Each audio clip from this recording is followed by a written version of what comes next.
There is something about a locked door that breaks a person in ways that words can barely capture. It is not just the cold metal handle that refuses to turn, or the silence that waits on the other side. It is the realization, slow and shattering, that the place you called home no longer recognizes you. That is exactly what happened to Maya Caldwell on the worst afternoon of her life. Standing outside, $100 million condo with her father's death still fresh in her chest and an envelope of hospital papers trembling in her hands. She had not slept in 4 days. Maya had driven straight from the hospital to the building on Meridian Avenue, the one with the gleaming glass facade and the doorman, who always tipped his hat at her. She was 31 weeks pregnant, her feet swollen inside her sandals, her green maternity dress damp at the collar from the humid July air. She had not eaten since a vending machine sandwich somewhere around midnight. She had held her father's hand as he drew his last breath in a white hospital room that smelled of antiseptic and quiet grief. And now all she wanted, the only thing in the entire world she wanted, was to walk through that front door, sink into the couch, and cry until she had nothing left inside her. Her father, Joseph Warren, had been 68 years old. He was the kind of man who fixed things. Leaky faucets, broken bicycles, broken hearts. He had raised Maya alone after her mother left when Maya was 7, working double shifts at the plant and still managing to make pancakes every Saturday morning without fail. He had walked her down the aisle 3 years ago, with tears in his eyes and a crinkled smile, and he had whispered into her ear, "You picked a good one. Baby girl." She had believed him then. She had believed a lot of things then. She pressed her key card against the reader beside the front entrance. Nothing happened. She tried again.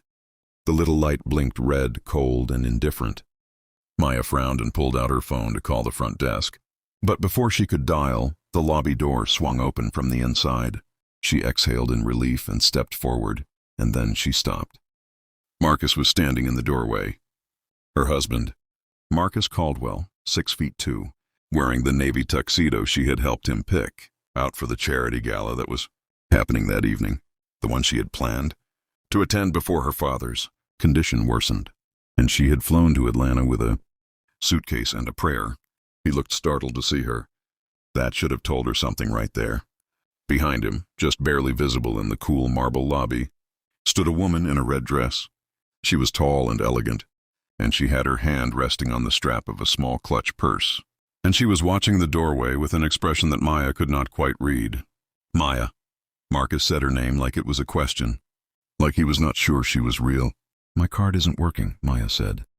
Her voice came out smaller than she intended. She held up the key card.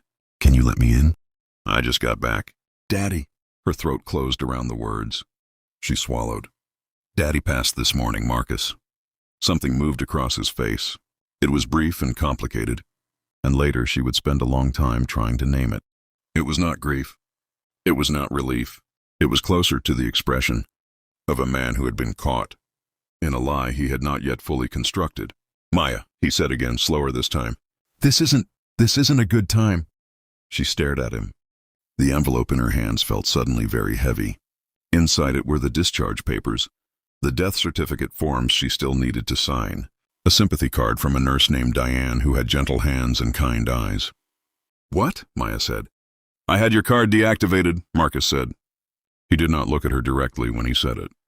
He looked somewhere slightly to the left of her face, at the column beside the entrance, at the pavement, at anything that was not her eyes. "I've been meaning to talk to you." I didn't expect you back today." Maya's hand moved instinctively to her stomach, a habit she had developed over the past 7 months, a gesture of protection or comfort. She was never quite sure which one she was offering, herself or the baby. "You changed my key card," she said. Not a question, just the words repeated back into the air between them. "Because sometimes you have to hear a thing twice before it becomes real." Marcus straightened. He had always been good at composing himself. It was one of the things she had admired about him when they met.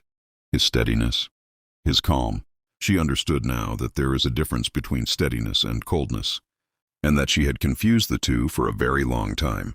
"I think you should find somewhere else to stay tonight," he said. "We can talk about everything this week." "My attorney." "Your attorney," Maya repeated. She did not raise her voice. She did not cry, though the tears were there, pressing at the back of her eyes like water behind a dam.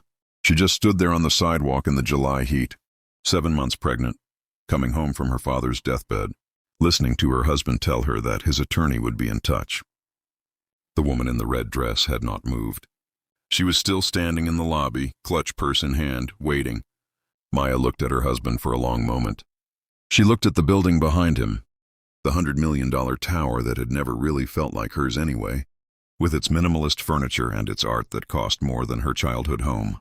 She thought about her father, who had fixed broken things, who had made pancakes on Saturday mornings, who had said, "You picked a good one, baby girl." She thought about how wrong he had been, and how she would never be able to tell him, and how that was probably a mercy. Then she took a breath, a slow, deliberate breath, the kind her midwife had taught her, in through the nose, out through the mouth. "Okay," she said. Marcus blinked. He had expected tears, perhaps, or screaming, the kind of scene that would embarrass them both, on a public sidewalk in front of a building with a doorman. "Okay," he said.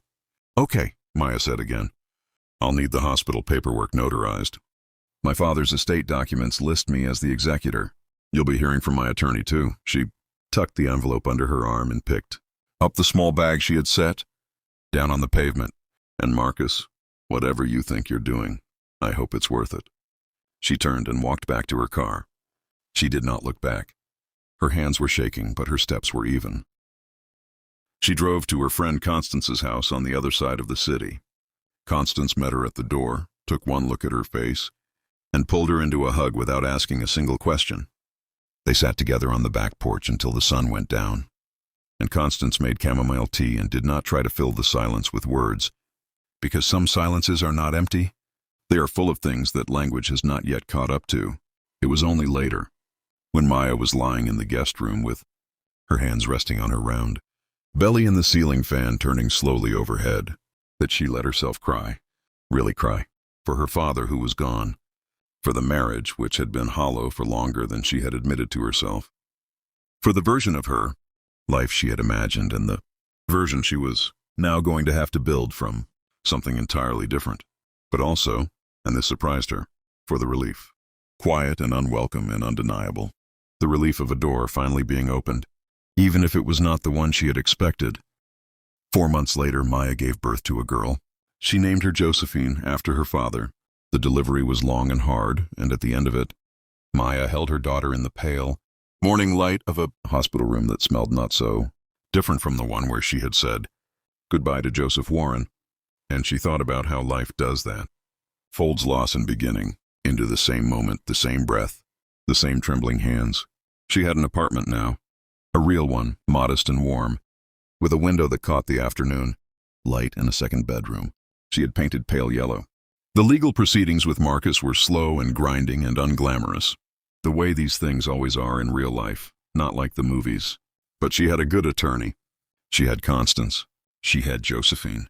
And some mornings when the baby was sleeping, and the coffee was hot and the light was coming through the yellow curtains in that particular golden way, Maya would sit at her kitchen table and think about her father and his Saturday pancakes, and she would feel not happy exactly, not yet, but something that was moving slowly in that direction. Sometimes the door that locks you out is the door that sets you free. It just takes a while to understand that.